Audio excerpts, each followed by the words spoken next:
Faustino Catalina y Eva Galbache. Iglesia Noticia. COPE. Estar informado.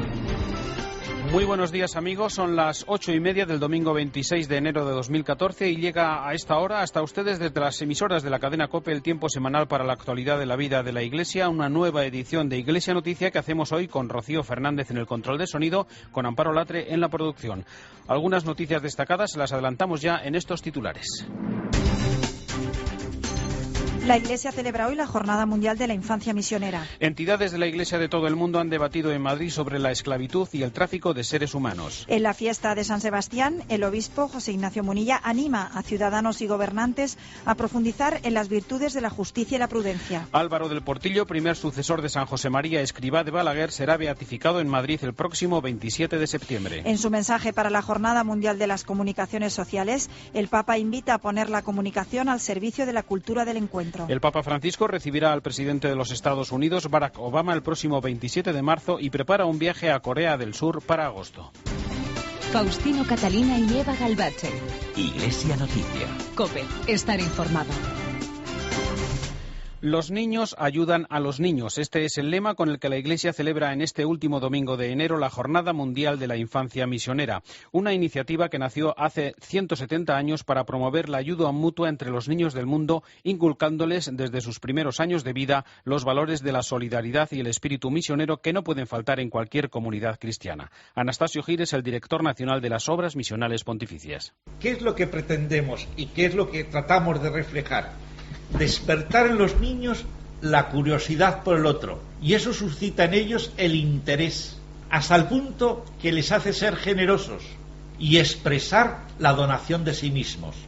Puedo afirmar que probablemente Infancia Misionera sea una de las instituciones o de las iniciativas solidarias de mayor hondura y mayor eficacia que existe en favor de los niños en el mundo entero.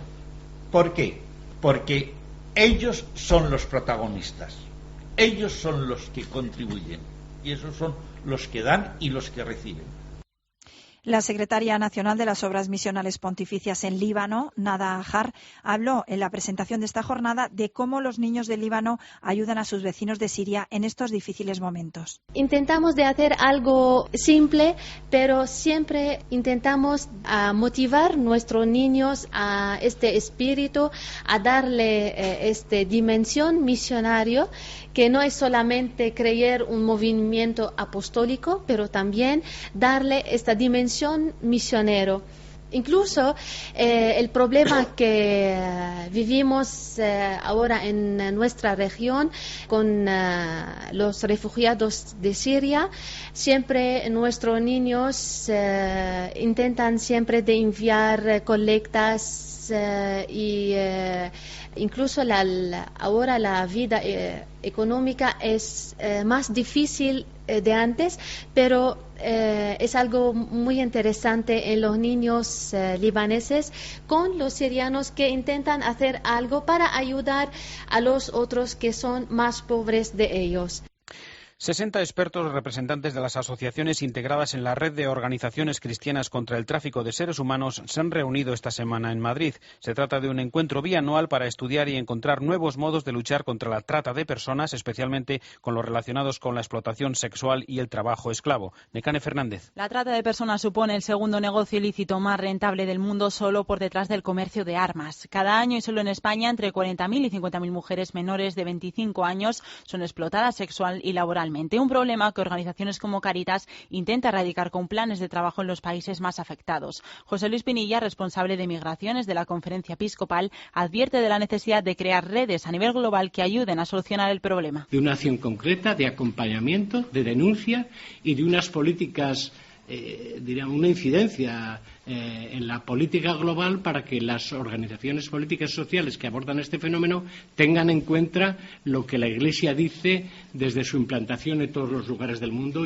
El endurecimiento de las políticas migratorias ayuda al aumento de este negocio que mueve en España al día 5 millones de euros. En nuestro país este fenómeno se ha abordado con esfuerzo, como explica Francesca Petriglieri, experta en Cáritas Española. Hay muy poca conciencia todavía de que existe trata con fines de explotación laboral, trata con fines de mendicidad, con fines de acciones delictivas.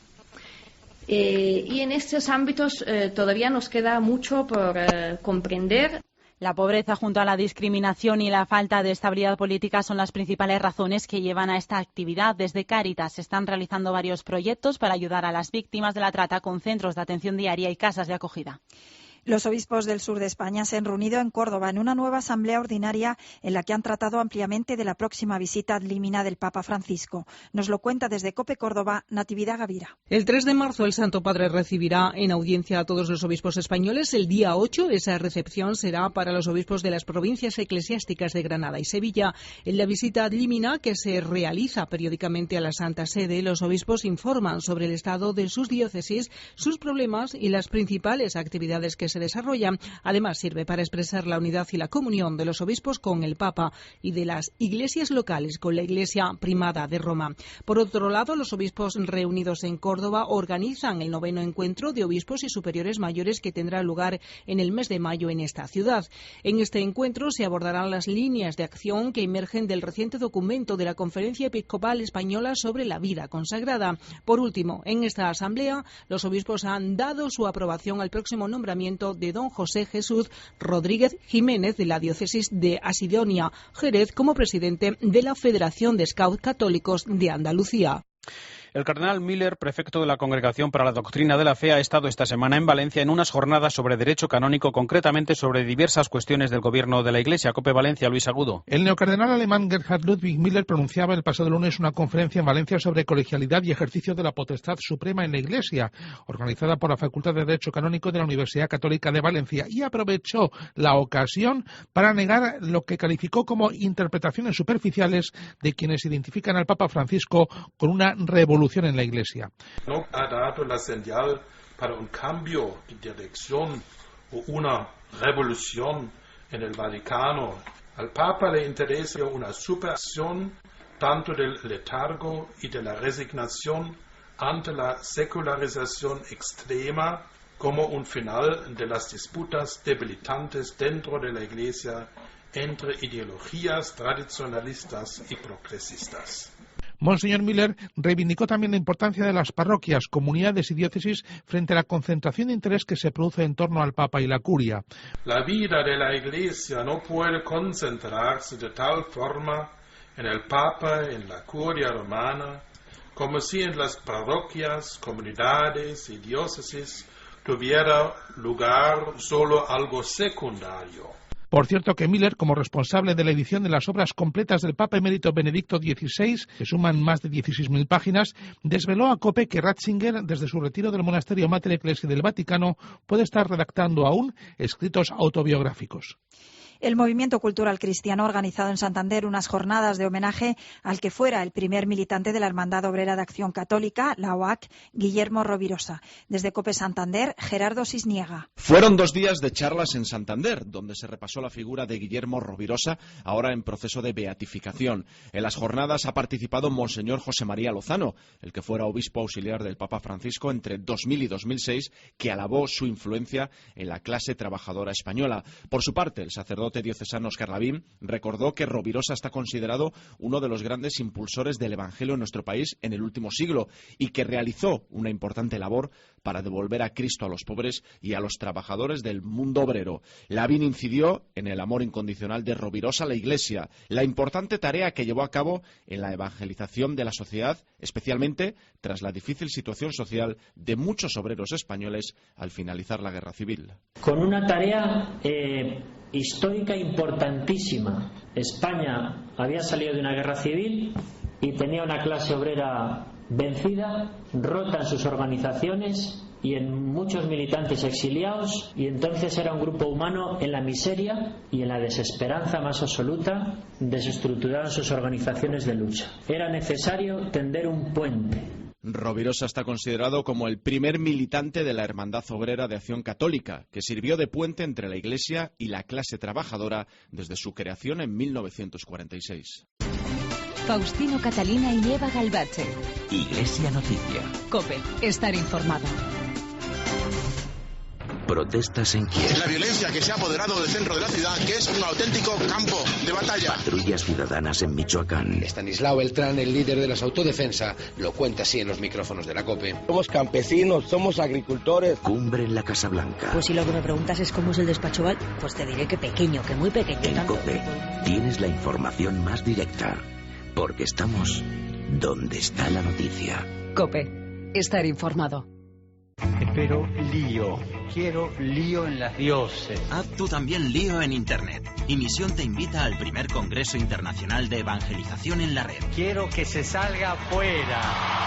4, 5 y 6 de abril en la Universidad CEU San Pablo en Madrid. Inscríbete en congreso.imisión.org. Precio reducido si lo haces antes del 1 de febrero. Patrocinan Escuelas Pías Betania y Aletella. Colabora COPE.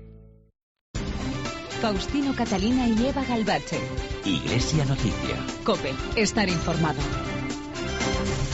Nos detenemos en este momento en Iglesia Noticia en la información internacional que nos lleva hasta el Vaticano. Ayer, en la fiesta de la conversión de San Pablo, el Papa celebró las vísperas en San Pablo Extramuros al concluir la semana de oración por la unidad de los cristianos. Pero la semana se iniciaba con varias noticias, entre las que recordamos la confirmación de la fecha de la próxima audiencia al presidente de los Estados Unidos, Barack Obama, por el Papa, que estudia también un posible viaje a Corea del Sur el próximo mes de agosto. Corresponsal en Roma, Paloma García Ovejero, buenos días.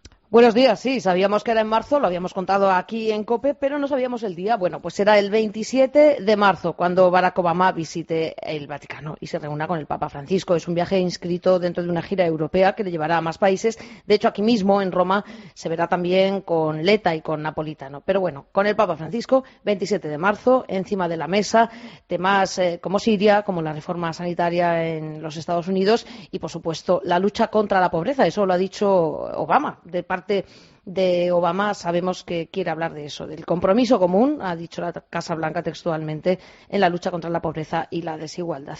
Y luego, en cuanto a los viajes del Papa, pues efectivamente tenemos ese Corea del Sur a mitad de agosto, que es cuando hay una especie de JMJ en Asia. Todos los jóvenes asiáticos, este año 2014 es la sexta vez, se reúnen. Digamos que para evitar que se queden sin nada cuando no pueden viajar a Europa o a América, que es donde suelen ser las JMJ. Entonces, hay una invitación y hay un deseo del Papa de ir. Nos ha contado el padre Lombardi que en realidad hasta que no esté hecho el programa con días, con horas y con todo muy concreto, pues no se anunciará oficialmente. Pero vamos, en lenguaje vaticano eso es que sí, que a mediados de agosto en Corea del Sur. Y luego para 2015 más de Asia, concretamente Filipinas y Sri Lanka, pero eso todavía está más en el aire. Por cierto, que el miércoles se conocía la noticia de que el obispo español Álvaro del Portillo, primer sucesor de San José María Escrivá de Balaguer al frente del Opus Dei, será beatificado el próximo 27 de septiembre aquí en Madrid, en la ciudad donde nació hace 100 años, ¿no? Sí, después del milagro aprobado por el Papa Francisco, que se publicó, como recordaréis, el 5 de julio en el decreto de la Congregación de las Causas de los Santos, pues la Santa Sede ya ha comunicado la fecha, la Secretaría de Estado ha dado el nihil obstat y sabemos que el 27 de septiembre de 2014 en Madrid será beatificado Monseñor Álvaro del Portillo. A la ceremonia acudirá pues el prefecto de la Congregación de las Causas de los Santos, el cardenal Angelo Amato, y se prevé que vengan personas de todo el mundo. Por eso, al día siguiente, Monseñor Javier Echevarría, el prelado del Opus Dei, celebrará una misa de acción de gracias. Ya ha escrito una carta, Monseñor Javier Echevarría, a todos los miembros de la obra y colaboradores y amigos, en la que sugiere que aprovechéis estos meses previos a la beatificación, yo también lo haré, dice Monseñor Echevarría, para seguir más de cerca las huellas de don Álvaro. Pasos de fidelidad al Señor, a la Iglesia, al Papa, a San José María, a sus hermanas y hermanos, a sus amigos, a sus hijos en la obra. Y dice en esta misma misiva, don Álvaro infundía paz en los corazones. Es un hecho que el prelado ha conocido de cerca y asegura es el testimonio de todos los que convivieron en algún tiempo con don Álvaro del Portillo. Paloma, el Papa no ha perdido tampoco esta semana la ocasión de pedir a los dirigentes del mundo pues una solución para el conflicto de Siria. Bueno, fue el miércoles, después de la audiencia general, cuando habló muy claro, no solamente al pueblo sirio, al que le ha dirigido infinidad de veces palabras de cariño, sino a todos los líderes que han estado reunidos en Ginebra. Prego il Signore Pido al Señor que toque el corazón de todos para que, buscando únicamente el mayor bien del pueblo sirio tan probado, no escatimen esfuerzos para llegar urgentemente al cese de la violencia y al fin del conflicto que ha causado ya demasiado sufrimiento.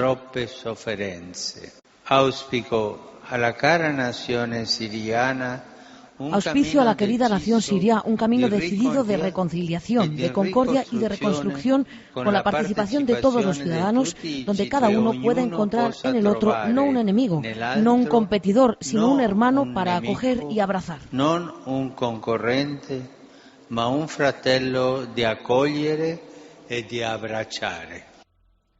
Y el jueves, Paloma, en la víspera de San Francisco de Sales, patrono de los periodistas, se presentó el mensaje del Papa para la próxima Jornada Mundial de las Comunicaciones Sociales. ¿Qué podemos destacar o recordar?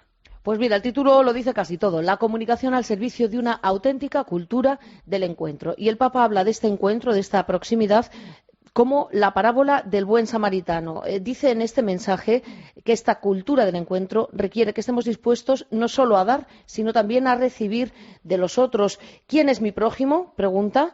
La parábola del buen samaritano, que es también una parábola del comunicador. Quien comunica se hace prójimo, cercano. Y dice el Papa, no hay que tener miedo al mundo digital. Internet es un don de Dios, lo dice en el sentido de más posibilidades de solidaridad, de salir de esta autorreferencialidad, pero a los periodistas, a los medios, nos da un recadito. Leo textualmente. La neutralidad de los medios de comunicación es aparente. Solo quien comunica poniéndose en juego a sí mismo puede representar un punto de referencia. El compromiso personal es la raíz misma de la fiabilidad de un comunicador. Y por eso el Papa elogia la red, porque puede alcanzar las periferias existenciales, pero distingue muy bien entre el mensaje evangélico y el testimonio cristiano, que es lo que hay que poner en marcha. Nos lo contaba también y expresaba así el sentimiento del Papa, pues Monseñor Celli, el encargado de los medios de comunicación en el Vaticano. El Papa está consciente de los límites y de las problemáticas ligadas al mundo de Internet. No es un discurso de ingenuidad, todos sabemos, pero al mismo tiempo el Papa está consciente de la oportunidad. En las redes sociales yo no tengo que hacer solamente anuncios evangélicos, bastaría tener una computadora para textos evangélicos. No, el Papa nos dice, un mensaje se comunica con un testimonio personal. Nos decía Monseñor Celli que para entender este mensaje pues hay que pensar primero que es profundamente franciscano y segundo que tiene dos ejes, esa plenaria ante los miembros del Pontificio Consejo, el discurso que les dio y lo que dijo en Río de Janeiro a los obispos de Alcelam. Y el viernes el Papa Francisco recibió al presidente de la República Francesa y pronunció un importante discurso a la Rota Romana. Sí, primero estuvo con François Hollande, 35 minutos, algo que es bastante comparado con otras visitas de jefes de Estado. Y según el comunicado oficial del Vaticano, ambos hablaron de familia y bioética, dos palabras que Hollande no citó en su rueda de prensa. Sí que hablaron también en el plano internacional de conflictos de Oriente Próximo y algunas regiones de África, siempre enmarcadas en la pobreza, desarrollo, inmigración y medio ambiente. Y después, a las 12 en punto, en la Sala Clementina del Palacio Apostólico, el Papa recibía a los tribunales de la Rota Romana con ocasión de la inauguración del año judicial. Tras un breve perfil de lo que debe ser para él un juez eclesiástico, perfil humano, perfil judicial y perfil pastoral, y subrayó, sed esencialmente pastores. Detrás de cada práctica, de cada positio, de cada causa, hay personas que esperan justicia. Queridos hermanos, os agradezco y os animo a proseguir en vuestro munus con escrupulosidad y benevolencia. Gracias, Paloma. Feliz domingo para ti. Ahora llega el comentario del colaborador de Iglesia Noticia, Antonio Pelayo, también desde Roma, que analiza algunos aspectos del mensaje del Papa para esa próxima Jornada Mundial de las Comunicaciones Sociales. Buenos días, Antonio. Buenos días. Algunos mensajes del Papa pasan casi desapercibidos para la opinión pública. No suele suceder así con los que cada año escribe con ocasión de la Jornada Mundial de las Comunicaciones Sociales. Es en buena parte lógico que así sea, puesto que los periodistas, creyentes o no, prestamos especial atención a lo que nos dice una personalidad de tanto relieve mundial. El mensaje de este año se centra en el tema de la comunicación al servicio de una auténtica cultura del encuentro, tema oportuno para afrontar una enorme paradoja, porque si bien el desarrollo de las comunicaciones nos permite hoy una multiplicación de las posibilidades de entrar en contacto casi inmediato con miles de personas, esto no quiere decir que no corramos el peligro de quedarnos en lo virtual y demos de lado lo real, la comunicación entre personas y no entre consumidores de las redes sociales. Francisco, que es un maestro en lo que a la comunicación se refiere, confirma que los medios de comunicación no ofrecen la posibilidad de resolver las diferencias mediante formas de diálogo, pero también nos advierte del peligro de encerrarnos en una esfera hecha de informaciones que solo corresponden a nuestras expectativas e ideas, incluso a determinados intereses políticos y económicos. Sorprende, por ejemplo, que, como nos demuestra la reciente actualidad de nuestro país, algún colectivo se alce en armas contra alguien que exprese ideas diferentes de las suyas y pasen del insulto incluso a la amenaza. El Papa nos pide que no vivamos solos, encerrados en nosotros mismos, sino que tengamos la valentía de que las redes sociales, la comunicación digital, sirva para un mejor conocimiento mutuo, incluso entre quienes piensan de modo diferente.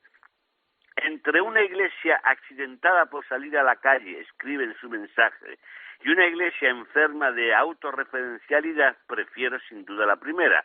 Esto significa, aclara un poco más adelante, que abrir las puertas de la iglesia significa abrirlas a sí mismo en el mundo digital para que la gente entre en cualquier condición de vida en la que se encuentre, como para que el Evangelio pueda cruzar el umbral del templo y salir al encuentro de todos. El famoso deseo del beato Juan Pablo II de que la iglesia sea como una casa de cristal se transforma, según Bergoglio, en la necesidad de que la Iglesia sea una casa para todos. Y esto exige que sepamos entrar en diálogo con los hombres y mujeres de hoy para entender sus expectativas, sus dudas, sus esperanzas. La Iglesia, en definitiva, como un buen samaritano, que no ve en el herido a un extraño de quien es necesario alejarse, sino que comunica con él y se hace prójimo, cercano. Esa puede ser la hermosa misión de la Iglesia hoy, gracias a los medios de comunicación. Desde Roma les ha hablado Antonio Pelayo. En Cracovia se ha presentado esta semana un libro con reflexiones inéditas de Karol Wojtyla, anotaciones de más de 4 décadas con los problemas y preocupaciones del beato Juan Pablo II. Rosalía Sánchez. El que fuera secretario del Papa Juan Pablo II durante décadas, el arzobispo Stanislav Dziwisz, actual metropolita de Cracovia, no destruyó las anotaciones personales de Wojtyla, como éste había pedido. Las entregó a la Congregación para las Causas de los Santos. Estos escritos, notas que tomaba antes o después de la oración y en sus retiros espirituales, han jugado un importante papel en el proceso de canonización y han sido ahora publicados. En ellos se descubre a un hombre con gran sentido místico de la vida y de una gran humildad que le pide constantemente a Dios: arraiga en mi corazón a pesar de mi debilidad y mi incompetencia. Se trata de escritos inéditos, muy personales, en los que el Papa identifica la esencia del seguimiento de Jesús como la alegría y la gratitud. Incluyen las reflexiones sobre su intensa experiencia personal en la relación con Dios, las oraciones, las meditaciones y las observaciones relativas al progreso espiritual. Y además de su amor por Dios, el centro de toda esa reflexión solo habla de un amor más en su corazón, el amor al pueblo polaco. Y nos vamos en Iglesia Noticia hasta México, donde los obispos han pedido al gobierno que ponga fin al drama de la violencia, especialmente en el estado de Michoacán. Corresponsal en México, Jacobo García. ¿Qué tal? Muy buenas. La Iglesia mexicana está seriamente preocupada por la violencia en el país en general y lo que está sucediendo en Michoacán en particular. Durante su reunión del Consejo Permanente recordaron el dolor de las víctimas, pero sobre todo pidieron una acción más contundente del Estado. Y quien lo hizo fue Miguel Patiño Velázquez, obispo de Apatzingán. En esta ciudad, que es la capital del cártel de los Caballeros Templarios, la situación es dramática desde hace ya muchos meses. Y en la COPE nos hemos querido ir hasta allí para conocer la situación de la Iglesia. El párroco de Apatzingán, el padre Goyo, ha señalado en voz alta en multitud de ocasiones los nombres y apellidos de quienes están detrás de los cárteles. Llama desde el púlpito a sacudirse el miedo y denuncia a los micrófonos de la COPE que 5 sacerdotes han sido asesinados en los últimos años. No hay amenazas, nada más muertos 5 sacerdotes. Nos han matado sacerdotes. Cito un caso de Víctor Manuel Diosdado. Fueron los sicarios que mandaron matar porque no dejaron que fueran padrinos, y los policías municipales de Apatzingán lo pasaron por la ciudad y lo tiraron en la parte norte de la ciudad. Y los forenses y todo el Ministerio Público presentó un dictamen que se ha muerto de una embolia y no sé qué tanto. Todo a manera y a modo de los templarios. El padre Gregorio López está en el punto de mira de los cárteles de la droga por su claridad y contundencia. Pero ayer tristemente denunció que deja el país porque en cualquier momento le van a pegar 4 tiros y él lo sabe. Sí, ¿qué puedo temer? Que me muera, no me voy a morir de parto. Trabajo por un patrón bueno. Esta situación que denuncia el padre de Apatzingán es la preocupación que también han expresado los obispos mexicanos y que han hecho pública esta semana. Gracias, Jacobo. Cerramos el tiempo de actualidad internacional con el comentario de Paloma Gómez Borrero en torno al capítulo general de la Legión de Cristo. Para los legionarios de Cristo, los miembros de la congregación fundada por el mexicano padre Maciel Maciel, ha llegado el momento decisivo. El cardenal Velasio de Paulis, a quien Benedicto XVI hace 3 años y medio encargó dialogar, ayudar y sobre todo examinar la situación de la congregación sacudida por los escándalos de padre Maciel, a primeros de diciembre entregó a Papa Francisco el voluminoso informe que ha permitido iniciar el capítulo general de la congregación, que llevará a una auténtica renovación. Se desarrollará en 3 etapas. La primera, verificar el camino recorrido con un profundo examen de conciencia que conlleva un compromiso penitencial. La segunda, la elección de los nuevos superiores, que serán los responsables del gobierno de la Legión de Cristo, de una legión purificada que cancela los dolorosos y largos años de gobierno del fundador, a quien Benedicto XVI suspendió a divines por los terribles delitos sexuales y morales cometidos. La última fase del capítulo general será la revisión de las constituciones, que eran farragosas, en algunos puntos incomprensibles y poco de acuerdo con el Concilio Vaticano II. Faustino Catalina y Eva Galbache. Iglesia Noticia. COPE. Estar informado. Los niños tienen mucho que decir. Son los protagonistas del cambio que el mundo necesita. Desde Perú a China, desde Albania a Madagascar. En Infancia Misionera, cada niño cuenta. 26 de enero, Jornada de Infancia Misionera. Los niños ayudan a los niños. Colabora. Último domingo de enero, Jornada Mundial de los Leprosos. Existen 3 millones de leprosos sin tratamiento médico en el mundo. 20 euros es el precio necesario para curar a un leproso. Ayúdanos a terminar para siempre con la lepra. Envía tu donativo a Amigos de los Leprosos, Asociación Raúl Fulero, calle Marqués de Santa Ana 20, 28004 Madrid, teléfono 91 531 5300. Hoy la lepra tiene curación. Necesitamos tu ayuda. Antes de terminar, recordamos que en Toledo se han inaugurado las obras de reforma de la sacristía de la Catedral Primada, que en Fitur, en la Feria Internacional de Turismo, se ha presentado esta semana la ruta Huellas de Santa Teresa de Jesús y que el obispo Casimiro López preside esta mañana la ceremonia de apertura del 2º año mariano del Lledó en honor a la Virgen patrona de Castellón. Hasta aquí los minutos de Iglesia Noticia en este domingo 26 de enero de 2014. Volveremos dentro de 7 días. Un saludo de Eva Galbache y Faustino Catalina. Les dejamos con la última hora de la actualidad de España y del mundo, después con la Santa Misa.